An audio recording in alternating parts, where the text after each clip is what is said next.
സംസ്ഥാനത്ത് ക്രിമിനൽ പശ്ചാത്തലമുള്ള പോലീസുകാരെ പിരിച്ചുവിടുന്ന നടപടിക്ക് ഫുൾ സ്റ്റോപ്പ്.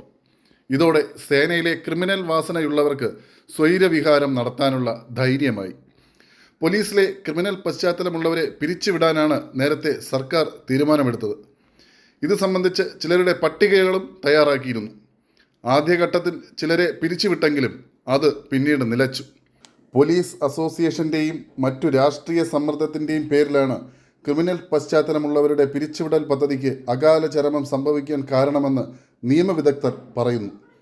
2 പട്ടികയാണ് ഇത് സംബന്ധിച്ച് ആഭ്യന്തര വകുപ്പ് തയ്യാറാക്കിയത്. ഒരു പട്ടികയിൽ ഗുരുതര കുറ്റകൃത്യങ്ങളിൽ പ്രതികളായ 59 പോലീസുകാരും മറ്റൊരു പട്ടികയിൽ 95 പേരുമാണ് ഉണ്ടായിരുന്നത്.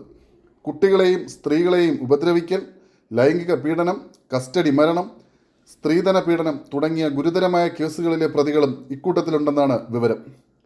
ഇത്തരത്തിൽ തയ്യാറാക്കിയ പട്ടിക സൂക്ഷ്മ പരിശോധന നടത്താൻ 3 അംഗ സമിതിയെയും ചുമതലപ്പെടുത്തിയിരുന്നു. CI മുതൽ SP മാർ വരെയുള്ളവരുടെ സർവീസ് ചരിത്രം പോലീസ് ആസ്ഥാനത്ത് പരിശോധിക്കാനും സംവിധാനം ഏർപ്പെടുത്തിയിരുന്നു. ബാക്കിയുള്ള റാങ്കുകളിലെ പോലീസുകാരെക്കുറിച്ച് ജില്ലാ പോലീസ് മേധാവിമാരും പരിശോധിക്കുമെന്നായിരുന്നു DGP അന്ന് പറഞ്ഞത്. പോലീസുകാർ പ്രതികളാകുന്ന ക്രിമിനൽ കേസുകൾ വർദ്ധിച്ചു വരുന്നുവെന്ന് കാട്ടി പ്രതിഷേധങ്ങൾ ശക്തമായിരുന്നു. ഇവർക്കെതിരെ നടപടിയുണ്ടാകുന്നില്ലെന്നും ബലാത്സംഗ കേസിൽ ഉൾപ്പെടെ പ്രതികളായ പോലീസുകാർ സംരക്ഷിക്കപ്പെടുകയാണെന്നും വിമർശനമുണ്ടായിരുന്നു. ഇതിന് പിന്നാലെയാണ് ക്രിമിനൽ പശ്ചാത്തലമുള്ള പോലീസ് ഉദ്യോഗസ്ഥരെ പിരിച്ചുവിടാനുള്ള തീരുമാനം ആഭ്യന്തര വകുപ്പ് കൈക്കൊണ്ടത്. പട്ടിക തയ്യാറാക്കിയ ആദ്യഘട്ടത്തിൽ കുറച്ചുപേരെ സർവീസിൽ നിന്നും പിരിച്ചുവിട്ടിരുന്നു. എന്നാൽ അത് കഴിഞ്ഞപ്പോൾ ക്രിമിനൽ പോലീസുകാർക്കെതിരായ നടപടികളും അവസാനിച്ചു. ക്രിമിനൽ പശ്ചാത്തലമുള്ളവരുടെ പട്ടിക വിശദമായി പരിശോധിച്ച് നടപടി എടുത്തു വരുന്നതായാണ് പോലീസ് ആസ്ഥാനത്തു നിന്നുള്ള മറുപടി. ഓരോ കേസുകളിലും കൃത്യമായ അന്വേഷണം നടത്തി കുറ്റക്കാർക്കെതിരെ നടപടിയെടുക്കുമെന്നാണ് ഹെഡ്ക്വാർട്ടേഴ്സിൽ നിന്നും പറയുന്നത്. അതേസമയം ഗുണ്ടാ സംഘങ്ങളും ലഹരി മാഫിയയും അരങ്ങ് തകർക്കുമ്പോഴും പോലീസിന് താൽപ്പര്യം ഹെൽമറ്റ് വേട്ടയും വാഹന പരിശോധനയും മാത്രം. സ്വന്തം സ്റ്റേഷൻ ലിമിറ്റിൽ കൊലപാതകമോ കൊലപാതക ശ്രമമോ പീഡനമോ പീഡന ശ്രമമോ വീട് കയറി ആക്രമണമോ എന്തെങ്കിലും ഉണ്ടായാൽ പോലും പ്രതികളെ പിടികൂടാൻ താൽപ്പര്യമില്ല. സംഭവം നടന്നെന്നറിയുമ്പോൾ സ്ഥലത്തെത്തുന്ന പോലീസ് പരിശോധന നടത്തി മടങ്ങിയാൽ എല്ലാം ശുഭം. പിന്നെ ആ കേസ് സംബന്ധിച്ച് പരാതിക്കാരൻ അന്വേഷണ ഉദ്യോഗസ്ഥനെ സമീപിച്ചാൽ അന്വേഷണം നടക്കുകയാണെന്ന് മറുപടി മാത്രം.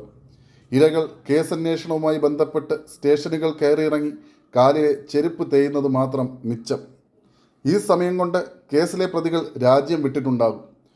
കേസുകളിൽ പോലീസ് കൃത്യമായി ഇടപെടുന്നില്ലെന്ന പരാതി പുത്തരിയല്ല. പല സംഭവങ്ങളിലും കേരളം അത് കണ്ടിട്ടുള്ളതാണ്. പന്തീരങ്കാവിൽ നവവധുവിന് ഭർത്താവിൽ നിന്നേറ്റ ക്രൂരമർദ്ദനം കേരള മനസാക്ഷിയെ ഞെട്ടിച്ച ഒന്നാണ്. കഴിഞ്ഞ ഞായറാഴ്ചയാണ് ഈ സംഭവത്തിൽ പോലീസിന് പരാതി നൽകിയത്. എന്നാൽ പോലീസ് പ്രതിയെ പിടികൂടാൻ ആദ്യം മെനക്കെട്ടില്ല. ഇതോടെ തിങ്കളാഴ്ച വൈകിട്ടോടെ തന്നെ യുവതിയുടെ ഭർത്താവ് കേരളം വിട്ടിരുന്നു. അയാൾ കേരളം വിട്ടത് ഏതൊക്കെ വഴിയിലൂടെയാണെന്നത് സംബന്ധിച്ച് പോലീസിന് കൃത്യമായ സൂചന കിട്ടി. എന്നാൽ അയാൾ കേരളം വിടുന്നതിന് മുമ്പ് പിടികൂടാൻ പോലീസിനായില്ല. എന്തുകൊണ്ട്? പന്തീരങ്കാവ് സംഭവം വെറുമൊരു ഉദാഹരണം മാത്രം. പ്രമുഖ ഗുണ്ടാ നേതാവ് ഓംപ്രകാശും സംഘവും തലസ്ഥാനത്ത് കാർ തടഞ്ഞു നിർത്തി ആക്രമണം നടത്തിയ സംഭവത്തിലും പോലീസ് ഒത്തുകളിച്ചു. പ്രതികൾ കേരളം വിട്ടു പോകുന്നതിന് മുമ്പ് തന്നെ പിടികൂടാമായിരുന്നിട്ടും അവർക്ക് രക്ഷപ്പെടാനുള്ള അവസരമൊരുക്കി. മാത്രമല്ല, ഓംപ്രകാശിൻ്റെ ഫോണിലേക്ക് പോലീസിലെ തന്നെ ചില ഉദ്യോഗസ്ഥർ വിളിച്ചിരുന്നതായും പിന്നീട് കണ്ടെത്തി. ഇതെല്ലാം ഗുണ്ടാ സംഘങ്ങളും പോലീസും തമ്മിലുള്ള അവിശുദ്ധ കൂട്ടുകെട്ടിൻ്റെ ഉദാഹരണങ്ങളാണ്. സംസ്ഥാനത്തെ പോലീസുകാർക്ക് മേലുദ്യോഗസ്ഥരിൽ നിന്നും സമ്മർദ്ദം മറ്റൊരു വിഷയമാണ്. 1 മാസം നിശ്ചിത പെറ്റി കേസ് പിടിക്കണമെന്ന നിർദ്ദേശമാണ് അതിലൊന്ന്. പല സ്റ്റേഷൻ ഓഫീസർമാരും ഹെൽമറ്റ് വേട്ടയ്ക്കും മറ്റുമായി ഇറങ്ങിത്തിരിച്ചാൽ പിന്നെന്ത് ഗുണ്ടാ ആക്രമണം എന്നാണ് പലരും ചോദിക്കുന്നത്. ഇടവഴികളിലും വളവുകളിലും പതിയിരുന്ന ഇത്തരം വേട്ടകൾ നടത്തുന്നത് സ്ഥിരമാണ്. ഇപ്പോൾ പോലീസ് വാഹനം ഒളിപ്പിച്ചിട്ട് അതിലിരുന്ന് മൊബൈലിലൂടെ ഹെൽമറ്റ് ധരിക്കാത്തവരുടെയും സീറ്റ് ബെൽറ്റ് ഇടാത്തവരുടെയും ചിത്രമെടുക്കുന്നതാണ് ഹോബി. അതാകുമ്പോൾ കൂടുതൽ റിസ്ക്കില്ല. ഇത്തരം നിയമലംഘനങ്ങൾ പിടികൂടരുതെന്നല്ല, പക്ഷേ കുറ്റകൃത്യങ്ങൾ നടക്കുമ്പോൾ അതിലെ പ്രതികളെ പിടികൂടാത്തതിലുള്ള സംഭവങ്ങളാണ് പൊതുജനങ്ങൾ പോലും ഇപ്പോൾ ചൂണ്ടിക്കാട്ടുന്നത്. ചില പോലീസുകാർ അവരുടെ വ്യക്തിപരമായ ആവശ്യങ്ങൾക്കും ഗുണ്ടാ സംഘങ്ങളുടെ സഹായം തേടുന്നുണ്ട്. വീട് വയ്ക്കുന്നതിനും ആരുമായെങ്കിലും വ്യക്തിവൈരാഗ്യമുണ്ടെങ്കിൽ അത് തീർക്കുന്നതിനും ഇവരുടെ സഹായം തേടാറുണ്ട്. നിരവധി ഉദാഹരണങ്ങളാണ് ഇത് സംബന്ധിച്ച് കേരളത്തിലുള്ളത്. ഇക്കാര്യത്തിൽ വ്യക്തമായ തെളിവുകൾ സഹിതം സംസ്ഥാന പോലീസ് ചീഫിന് പരാതി ലഭിച്ചിട്ടുണ്ടെങ്കിലും പ്രാഥമിക അന്വേഷണം നടത്തി അവ ഒതുക്കി തീർക്കുകയാണ് പതിവ്.